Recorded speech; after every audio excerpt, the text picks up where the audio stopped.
Hello সবাইকে, কেমন আছো সবাই? ইতি তোমার ইন্দিরা আরও একটি ব্লগে সবাইকে অনেক অনেক শুভেচ্ছা জানাই। আশা করি সবাই খুব ভালো আছো, আমিও ভালোই আছি। আর তাই আবারও নিয়ে চলে এলাম তোমাদের কাছে নতুন একটা ব্লগ নিয়ে। তো দেখো, আজকে সকাল সকাল উঠে পড়েছি আর উঠেই করতে শুরু করে দিয়েছি আইব্রো। কেননা আজকে সকালবেলায় উঠেই শ্যাম্পুও করে নিয়েছি আর রেডি হব, একটু এক জায়গায় যাব। আজকে 14 তারিখ, এখন বাজে সকাল 10টা।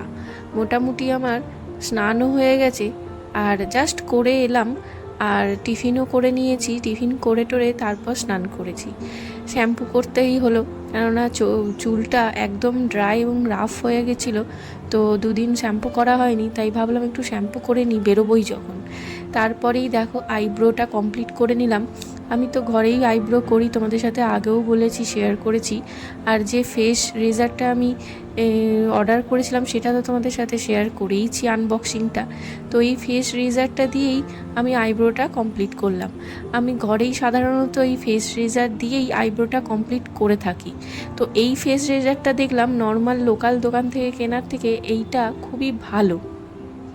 তো যাই হোক, তারপরে ওটাকে কমপ্লিট করে নিয়ে এখন মুখে একটু ক্রিম মেখে আর একটু ওই জুডিও থেকে নিয়ে এসেছিলাম এই লিপ বামটা। খুবই সুন্দর আর অনেক দিন যায়, স্টে করেও খুব ভালো। তো এই লিপ বামটা ইউজ করে একটু হাতে পায়ে ক্রিম মেখে এখন এই যে পারফিউমটা দেখছো, এটা রোজই আমি স্নান করে উঠে নিই, যেটা আমি অদিতিদির কাছ থেকে পারচেস করেছিলাম। খুব সুন্দর স্মেল গোলাপের। যাই হোক, চলো এখন একটু চুলটা শুকিয়ে টুকিয়ে নিয়ে তারপরে, আমি না খুব কম হেয়ার ড্রায়ার ইউজ করি, খুব না অসুবিধায় পড়লে তখন আমি হেয়ার ড্রায়ার ইউজ করে নিই। যাই হোক, এখন একটু টাইম ছিল বলে চুলটা শুকিয়ে নিয়ে দাঁড়িয়ে থেকে তারপরে এই যে আমি পুরো রেডি হয়ে গেছি, একদম পারফেক্টলি যাওয়ার জন্য রেডি। এখন যাওয়ার সময় হয়ে এসছে, আর সাথে মামুনিও রয়েছে। আজকে দুজন মিলে ফ্রক পরেছি। তো এই যে দেখো, আমরা সবাই রেডি, এখন গাড়িও চলে এসেছে, দাঁড়ানোর সময় নেই। আর সব সময় আমার সাথে এটাই হয়, যাওয়ার আগে আমি চুলটাকে কিছুতেই কোনো রকমভাবে গুটিয়ে বেঁধে নিই, কোনো রকম কোনো স্টাইল, হেয়ার স্টাইল দিতেই পারি না। বরাবর আমার এটাই একটা প্রবলেম, ওই যাওয়ার আগে ঠিক গুটিয়ে নেব মাথার ওপরে। যাই হোক, চলো, অসুবিধা হবে না, চুলটা এমনি আমি ছেড়ে দেব কিছুক্ষণ পরে। প্রচণ্ড রোদ গরম, আর বাইরে আর ঘরে একদম রেডি হওয়া যাচ্ছিল না, প্রচণ্ড গরমের জন্য ঘেমে যাচ্ছিলাম। হ্যাঁ, তারপরে কুলার চালিয়ে কোনো রকমভাবেই ড্রেসটা চেঞ্জ করে নিলাম। ড্রেসও পরতে পারছিলাম না বাইরে যাওয়ার জন্য। তো এত অসুবিধা হচ্ছিল, এত শরীরটা খারাপ করছিল, কি বলবো, দেখে নিশ্চয়ই বুঝতেই পারছো। যাই হোক, এখন হয়তো বুঝতে পারবে না, যেহেতু রেডি হয়েছি আর যাওয়ার জন্য, বেড়াতে যাওয়ার জন্য অনেকটাই এক্সাইটমেন্টে। আসলে তোমাদের সাথে তো সেটাই শেয়ার করলাম না, আমরা যে কোথায় যাচ্ছি। আমরা যাচ্ছি থানে। থানেতে সায়ন্তদের একটা শো রয়েছে, তো ওই শোতেই আজকে যাওয়া। আর অনেক দিন পর সায়ন্তর যে শোটায় যাচ্ছি, সায়ন্তর ড্রামস বাজাবে স্টেজে, তো সেটা দেখার জন্যই সামনে থেকে আমি প্রচুর এক্সাইটমেন্টে রয়েছি। মানে আমার খুব ভালো লাগে সায়ন্তকে ড্রামার হিসেবে স্টেজে পারফর্ম করতে দেখলে সত্যিই খুব ভালো লাগে। আর সামনে থেকে দেখবো বলে আরোই এক্সাইটেড রয়েছি। এমনি নর্মালি তো ফটো বা ভিডিও দেখতেই পাই, কোনো জায়গায় থেকে করে নিয়ে আসে যখন, বা কেউ পাঠালে, বাট এটা যেহেতু সামনে থেকে দেখবো, তার জন্য আরও এক্সাইটমেন্টে রয়েছি। যাই হোক, আমরা থানে অলরেডি চলেও এসেছি। আর এই থানের রাস্তাটায় নর্মালি আমি রাত্রে বা সন্ধ্যের টাইমেই গেছি, বছরে একবারই আসি, ওই কালী পুজোর টাইমে। বাট দিনের বেলায় খুব কমই এসেছি। আর দেখতেও বেশ ভালো লাগে, পুরো পাহাড়ি জায়গাটা, এত সুন্দর জায়গা, তোমাদেরকে কি বলবো, আর তোমরা তো সেটা দেখতেই পেলে। যাই হোক, চলো, আমরা অলরেডি পৌঁছে গেছি। আর পৌঁছেই আমি গাড়ির থেকে নেমেই ভিডিও করছি, আর মামুনি ভেবেছে হয়তো ছবি তুলছি। তো ওই কারণেই মামুনি মাঝে মাঝে বুঝতে পারে না আমি ফটো তুলছি না ছবি তুলছি, তো স্টিল দাঁড়িয়ে পড়ে। তো সেটা বলে দিতে হয় যে আমি কিন্তু ভিডিও করছি, তখন কেমন যেন একটা করে, ভাবে হয়তো ফটো তুলি, বাট আমার তো ভিডিও করা কাজ, সেটাই করি নর্মালি। যাই হোক, চলো, সায়ন্তর মুখ চোখের অবস্থা খুবই খারাপ, বেচারা গরমে। আর গাড়ি করে যেহেতু এসেছে, তো গাড়িটা ঠিক নিতে পারে না, মানে আমিও সেম, মানে গাড়িতে চাপলেই কেমন শরীর খারাপ করে। তো ওই জন্যই মুখ চোখটা একটু ওরকম লাগছিল, আর প্রচুর গরম তো তার জন্যে আরও। তো এই যে দেখো মামনি ফলোমি বলে আমাকে নিয়ে চলে এলো, আর আমাদের প্ল্যানই ছিল ভিডিও বানানোর, ভিডিও মানে রিলস বানানো। এখন ভালোই হয়েছে, মামনি রিলস বানাতে শুরু করেছে যখন, একটা আমার ভালো কাজই হয়েছে, যেটা হচ্ছে ভিডিও বানানো যাচ্ছে এখন অনেক। আর দেখো, আর তার আগে কি করতো, মানে ভিডিও বানালেই কেমন যেন একটা সরে সরে যেত, কেমন যেন একটা করতো, কিন্তু এখন ইন্টারেস্ট হয়েছে আর কি ভিডিওর উপর। যাই হোক চলো, এখন রিলস ভিডিও, কমেডি ভিডিও এইগুলোই করি। তো যখন করছিলাম হঠাৎ বৃষ্টি চলে এলো, আর আমরা ভেতরে থেকেই আমাদেরকে ভিডিওটা করতে হলো রিলসগুলো। তো ওখানে একটা রেস্টুরেন্ট ছিল, তো সেখানে দাঁড়িয়েই আমরা করছিলাম, আর কি করব। আর বাইরে তো বৃষ্টি শুরু হয়ে গেল, বাইরের এরিয়াটা খুবই সুন্দর ছিল, কিন্তু হলো না। তাও প্রচণ্ড গরম, প্রচণ্ড ঘেমে যাচ্ছিলাম বলে মামুনিকে বললাম চলো হলেই চলে যাই, ভেতরে পুরো এসি, কষ্টটা একটু কমবে। যাই হোক, তারপরে এই যে কাজু, মানে মলয় কাকু আর দুর্গা মামা, এরা সব ব্যালেন্সিং করছিল। তো সেই টাইমেই মামুনি এসে ওদেরকে পিছন থেকে ধাপ্পা দিয়েছে আর কি। তো ওরা বড়রা গল্পগুজব করছে, আমি আর কি করব। তো এখানে সায়ন্তর কাছে চলে এলাম, ও ইনস্ট্রুমেন্ট সেট করছে, ব্যালেন্সিং শুরু করবে আর কি। তো ওই কারণে এখানে এসেই ওর কাছেই দাঁড়ালাম, ড্রামারের কাছে। তো আমি এখানে এসে একটু ভিডিও নিচ্ছি, আর এই যে পার্ট বাই পার্ট দেখে নিচ্ছি কোন অ্যাঙ্গেল থেকে ভিডিওটা, মানে শোয়ের টাইমে ভিডিও নিলে সায়ন্তকে প্রপারলি দেখতে পাওয়া যাবে, ক্যামেরাতে ক্যাপচার করা যাবে।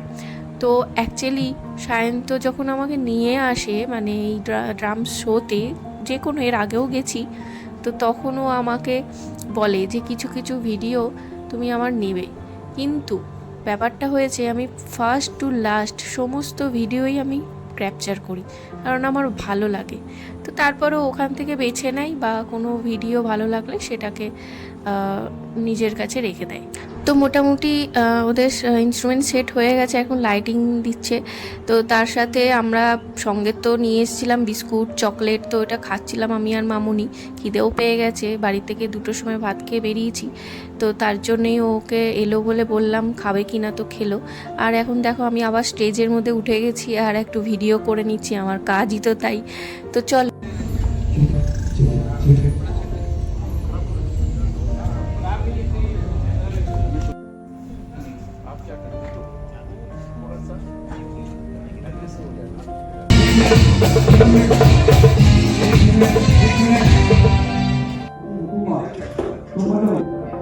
রিলস বানাচ্ছি।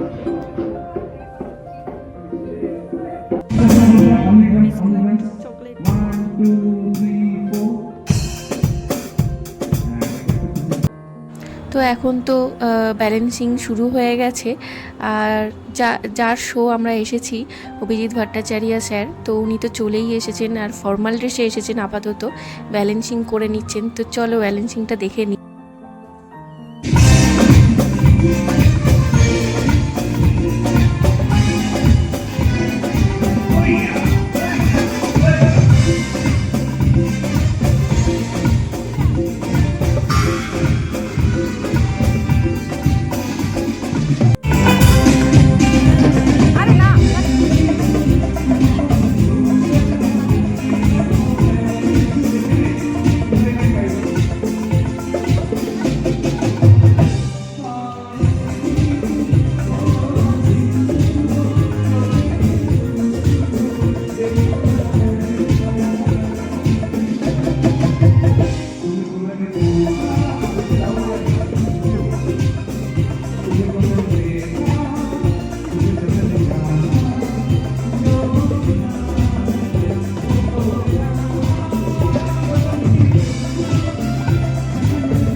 তো ওদিকে তো ইনস্ট্রুমেন্ট ব্যালেন্সিং হয়ে গেছে, আর তারপরেই উনি ব্যাক স্টেজে আসার সাথে সাথে এখানে অনেকেই দাঁড়িয়েছিল ওনার সাথে কথা বলার জন্য, ফটো তোলার জন্য। তো আমরা তো ব্যাক স্টেজেই রয়েছি প্রথম থেকে লাস্ট অবধি। আর তারপর তো উনি চলে গেছিলেন, এই যে উনি একদম রেডি হয়ে চলে এসেছেন, ওদিকে সায়ন্তরাও রেডি হতে গেছে। তো আর এখানে আরও একজন দাঁড়িয়েছিলেন ছবি তোলার জন্য। এমনভাবে সবাইকেই বলছে যে এখানে ভালো ফটো উঠবে না, হ্যাঁ লাইট কম, তো স্টেজে যাচ্ছে নিয়ে স্টেজে ভালো ফটো তোলার জন্য। তো আমরাও অবভিয়াসলি ফটো তুলেছি ওনার সাথে, আর অনেকটা টাইম গল্পও করেছি। খুব ভালো মানুষ, ডাউন টু আর্থ একজন মানুষ। যারা আসছে সবার সাথে এত সুন্দর করে কথা বলছেন, মানে সত্যি দেখে সত্যি ভালো লাগছে। যেই আসছে সেই তার সাথেই এত সুন্দর কথা বলছে, ছবি তুলবো বললে ছবি তুলছে, আবার স্টেজে নিয়ে যাচ্ছে, ভালো লাইট নেই বলে ব্যাক স্টেজে। যাই হোক, এখানে সবাই এখন প্রিপারেশন চলছে, এদিক ওদিক চলছে, খুবই খিচিবিচি। সায়ন্তরাও রেডি হয়ে চলে এসেছে, আর এখানে ক্যামেরাম্যানও রয়েছে অনেক কটা, তার সাথে আমিও রয়েছি। এই যে সায়ন্তর ক্যামেরাম্যান, তো এই যে ফোনটা দিয়ে যাচ্ছে, আসলে ওর ফোনেই আমি ভিডিওটা করব, মানে ওর স্টেজ পারফরমেন্সের। কেননা আমার ফোনে যেহেতু আমি ব্লগের ভিডিও নেব মাঝে মাঝে, তো সবটা নিতে পারবো না, তবে একটু একটু নিতে পারবো। তো এই কারণে আমার ফোন থেকে যেহেতু ব্লগ ভিডিও করি, তো ওকে বলেছি ওর ফোনটাই দিয়ে যেতে। আর যত আমি ওর স্টেজে পারফরমেন্সে যাই ওর সাথে, তো ওর ফোনটা আমাকে দিয়ে যায়, বসে বাজাতে একটু অসুবিধেই হয়। যাই হোক, চলো এখন ভিডিও করতে পারবো ওই কারণে। তো এখানে দেখো সব এখন প্রিপারেশন চলছে, আর এদিক ওদিক। তো এখানে রয়েছে স্যার তো রয়েছেন, তার সাথে একজন অ্যানাউন্সার রয়েছে, একজন রক্তিমা মুখার্জি বলে একজন ফিমেল সিঙ্গার রয়েছেন, তারপরে আরও একজন রয়েছে খুবই নামি একজন মিমিক্রি করেন, সুমেধ সিন্দে। তো তোমরাও সার্চ করে দেখতে পারো, ইউটিউবে পেয়ে যাবে, ফেসবুকে পেয়ে যাবে। খুবই সুন্দর মিমিক্রি করে। আর আমি তো অবাক হয়ে গেছিলাম, মানে বিভিন্ন ভ্যারাইটিস ভয়েসের, মানে আর্টিস্টের ভয়েসে এত সুন্দর, মানে ইভেন স্যারেরও ভয়েসে এত সুন্দর করে কথা গান মানে প্রেজেন্ট করছিলেন, মানে কি বলবো। এমনকি আমি ঋত্বিক রোশনের মেনলি আমি হঠাৎ করে প্রথম স্টেজে উঠে ঋত্বিক রোশনের ভয়েসে এত সুন্দর কথা বলছিলেন, আমি অবাক হয়ে গেছিলাম। আমি ভাবলাম হয়তো ঋত্বিক রোশন চলে এসছে নাকি, তারপর তাকাতেই দেখলাম না না, উনি মিমিক্রি করেন। পরে বাড়ি এসে আমি সার্চ করে দেখলাম যে সত্যিই উনি খুব সুন্দর মিমিক্রি করেন, বোঝাই যায় না ভয়েসটা। সায়ন্তদের তো স্টেজে চলে গেছে, ওরা যে যার জায়গা নিয়ে নিয়েছে, আর আমরা এখন এখানেই বসে আছি। আর আমরা ব্যাক স্টেজ থেকেই টোটাল শোটা দেখবো, আর ভিডিওও করতে হবে। আর দর্শক আসনে বসলে এমনি কোনো প্রবলেম না, ভিডিওটা নেওয়া যায় না, এমনি শোটা খুব ভালো মতো দেখা যায়, বাট ভিডিওটা একদমই পাওয়া যায় না, ঠিকঠাক করতে পারি না, দূরে হয়ে যায় অনেকটাই। তো ওই কারণে এবারে ডিসিশন নিয়েছি যে ব্যাক স্টেজেই থাকবো। আর ব্যাক স্টেজ থেকে বেশ এনজয় করছি, কারণ এখানে সবাই রয়েছেন, স্যার রয়েছেন, তো খুব ভালো লাগছে। আর অনেক টুকটাক এটা ওটা গল্প করা হচ্ছে, এনজয় করছি খুব আমরা।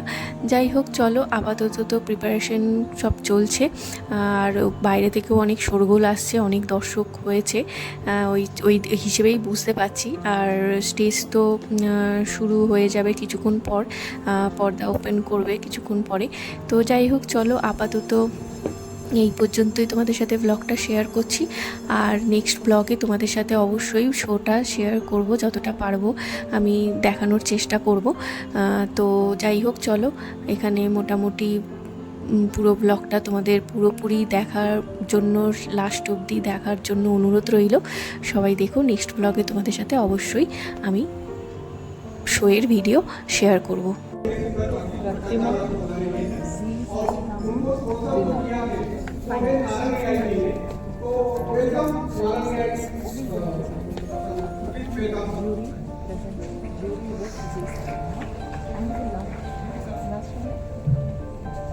Good evening, Banu. My name is Roman Sabharwal and I represent Narun Realty. So Narun Realty is really that sponsored this particular event. Our company, in fact, was incepted sometime around the same time that Abhijit has started his career, so we kind of grown together. We have projects over here like garden, and Area by Pokhran, which are very well known around the Pokhran Road 2 area. We are currently building Narun Rewari on Pokhran Road 1. Information on all these projects is available at the entrance desk. exit 8. So please do visit our stall and take the relevant information from our representatives. Here's a short 1-minute clip that we have prepared just to kind of introduce you to our projects. Thank you and enjoy the show.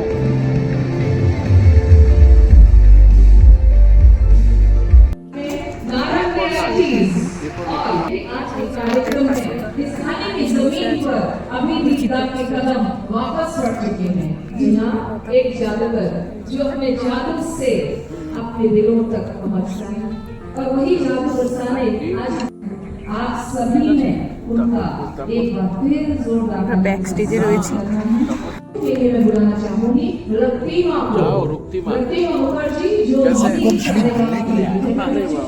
I was at Shura Police Station review set करेंगी अभी से ज्यादा के आपके बंदे उनके जो आप लोग ऑडियंस में बैठिए ना, मैं ऑडियंस में चला जाता हूँ प्लीज। नहीं मैं हूँ इसके बाद, शो के बाद आपको जल्दी है, मैं हूँ, रुकिए प्लीज।